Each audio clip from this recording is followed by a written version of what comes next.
Salam, hörmətli müəllimlər, hər vaxtınız xeyir olsun, hər birinizi xoş gördük. Mən Mirzəyeva Gülşən, İnşallah ki, hər biriniz yaxşısınız. Sertifikasiya və MİQ müsabiqə mərhələsinə hazırlaşan bütün müəllimlərə uğurlar arzulayırıq.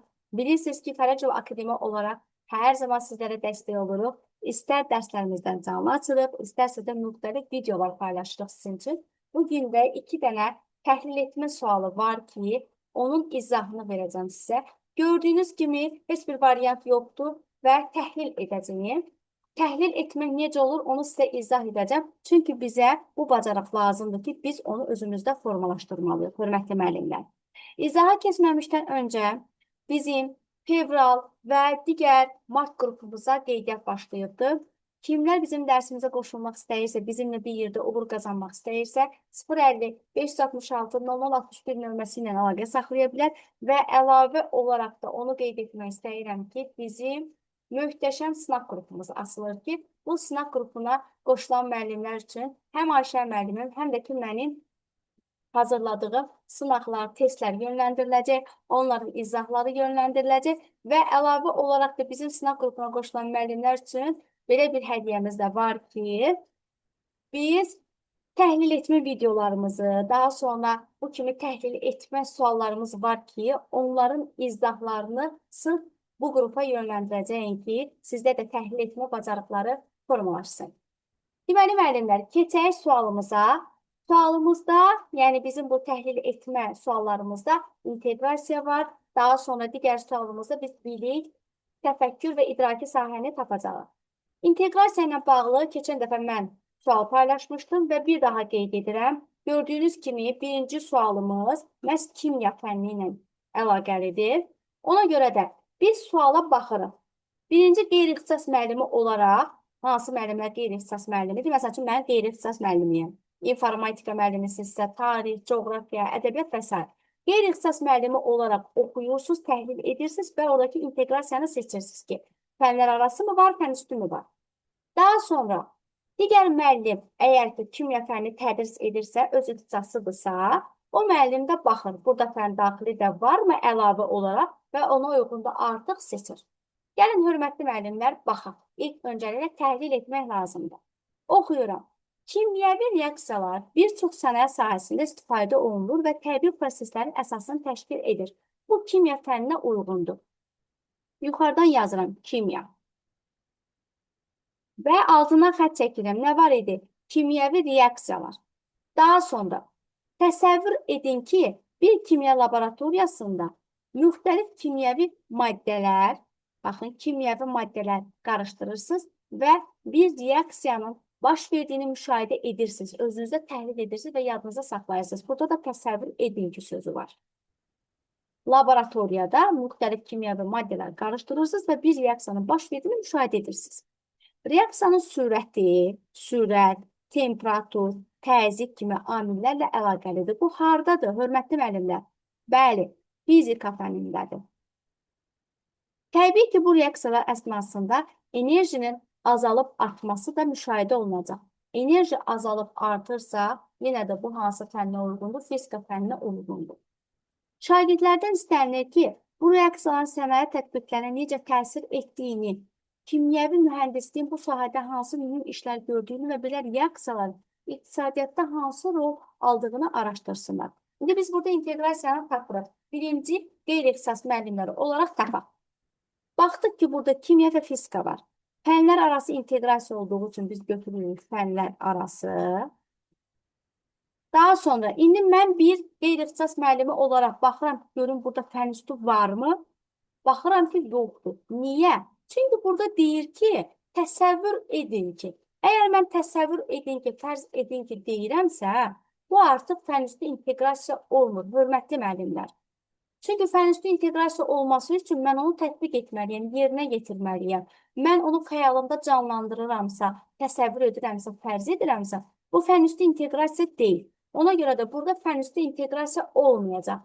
Nə zaman fən üstü inteqrasiya ola bilərdi?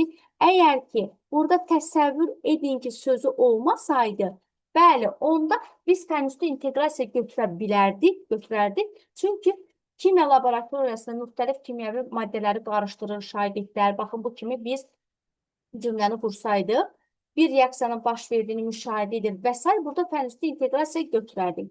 Amma yenə də qeyd edirəm, burada təsəvvür edin sözü olduğu üçün əlbəttə ki, biz bunu fənüstü inteqrasiya götürə bilmərik. Qeyri-ixtisas müəllimi götürdü fənlər arası. İndi gəlin baxaq görək, kimya müəllimi üçün burada fən daxili varmı? Mənə görə var. Niyə? Çünki kimyəvi reaksiyalar, daha sonra kimyəvi maddələr, bir reaksiyanın baş verməsi və s. bunlar ayrı-ayrı mövzular olduğu üçün əlbəttə ki, mənə görə öz ixtisasını müəllim daha yaxşı bilir. Kimya müəllimi öz ixtisasını yaxşı bildiyi üçün burada bilir ki, fən daxili varmı, yoxsa yoxmu? Ona görə də biz öz ixtisasımızı mütləq surətdə yaxşı bilməliyik. Kimya fənni tədris edən müəllim isə götürür fən daxili inteqrasiya. Qeyri-ixtisas müəllimi bir daha qeyd edirəm, fənlər arası götürdü. Kimya müəllimi üçün isə burada oldu fənlər arası fən daxili inteqrasiya. Bu şəkildə müəllimlər biz götürdük. İndi digər sualımıza keçid edirik. Digər sualımız da çox maraqlı sualdır. Birinci inteqrasiyanın növünü tapırıq, daha sonra isə keçirik digərini. Gəlin baxaq.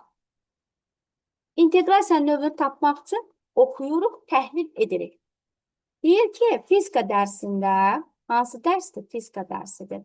Və yenə də qeyd edirəm, sizin öz ixtisasınızla bağlı suallar düşəcək imtahanda. Fizika dərsində, mən fizika dərsi. Hərəkət və qüvvələr mövzusu öyrədilir. Qeyd edirəm. Müəllim hərəkət qanunlarını müxtəlif qüvvələrin bir-birinə təsirini izah edərək şagirdlərə bu qanunların təbiətdəki nümunələrini göstərir.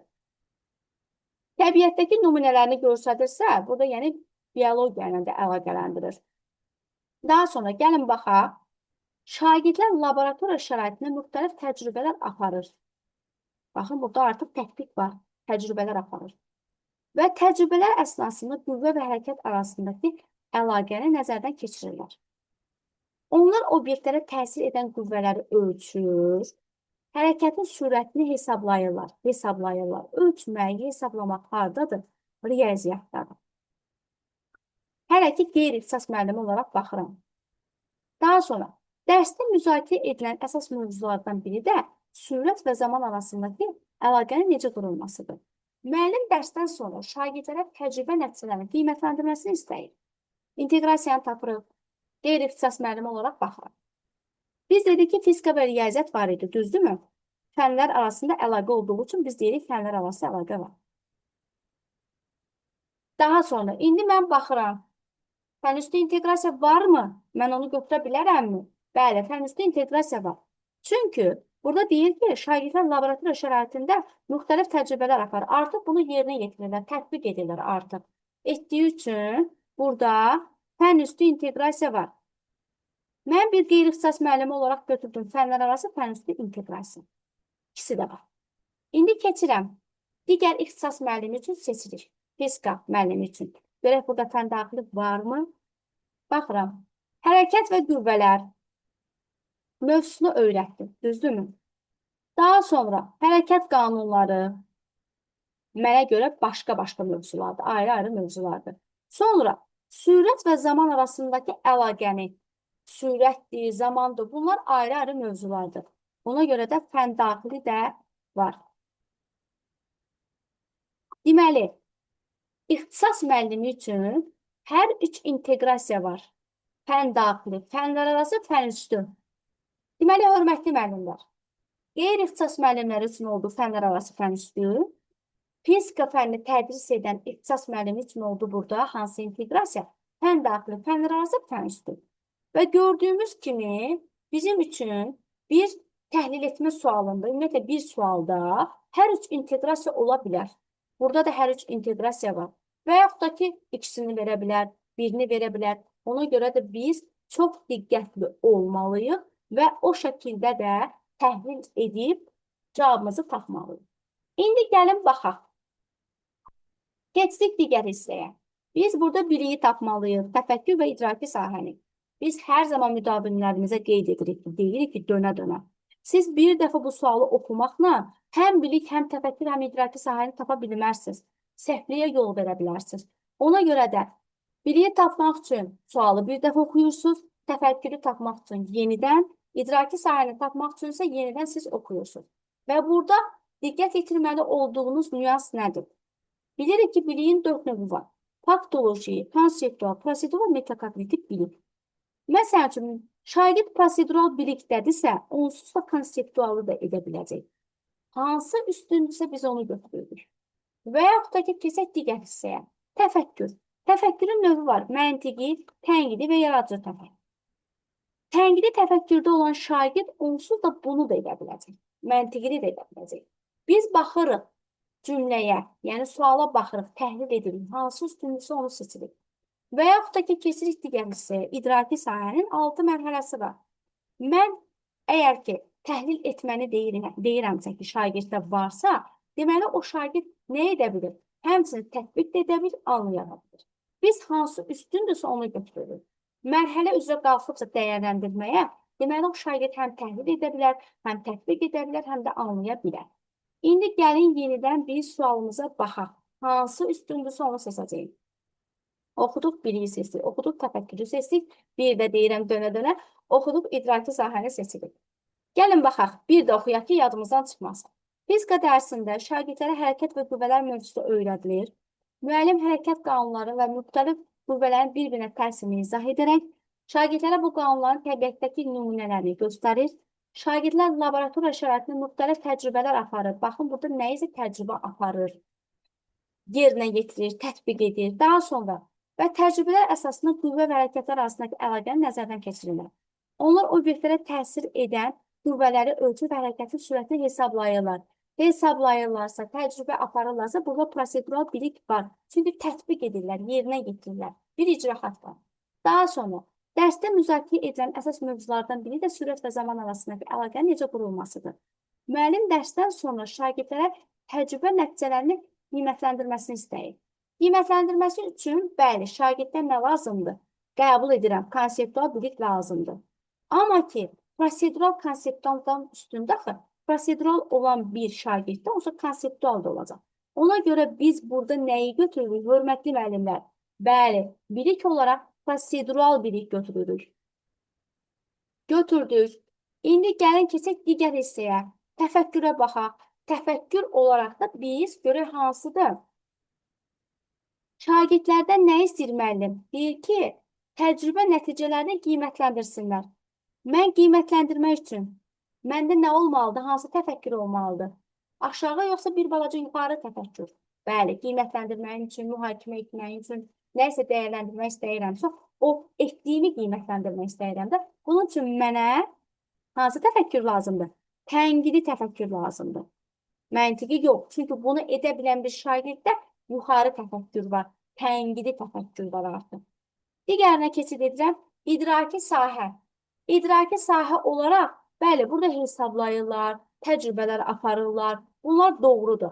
Amma üstün hansıdır? Gəlin baxaq görə üstün hansıdır? Əgər ki, mən o nəticələri qiymətləndirirəmsə, hardayam? Hansı idraki sahədəyəm? Hansı mərhələsindəyəm? Dəyərləndirmə mərhələsindəyəm. Əgər qiymətləndirə bilirəmsə, o vəziyyəti dəyərləndirirəmsə, deməli, mən dəyərləndirmə mərhələsindəyəm. Onsuz da dəyərləndirmə mərhələsində olan bir şagird nəyisə tətbiq də edə bilər və əlavə olaraq da yenə də qeyd edirəm, təhlil də edə bilər, anlaya da bilər. Ona görə də biz burada götürdük bilik olaraq prosedural, təfəkkür olaraq tənqidi, idraki sahə olaraqsa dəyərləndirmə mərhələsini götürdük. Görürsünüz necə fərqləndi. Ona görə biz hər zaman deyirik ki, oxudun, biliyi siz, oxudun, təfəkkürü siz, oxudun, daha sonra idraki sahəni siz. Bu şəkildə, düzgün şəkildə artıq sən təhlil edib cavabı seçə biləcəksən. Deməli, hörmətli müəllimlər, bu kimi videoların davamlı olmasını istəyirsinizsə, zəhmət olmasa, kimlər bizim kanalımıza abunə deyilsə, kanalımıza abunə olsun, videomuzu bəyənməyi, digər həmkarlarınızla paylaşmağı və öz fikirlərinizi rəy bölməsinə yazmağı unutmayın. Hər birinizə uğurlar arzulayırıq. Sağ olun, görüşənədək.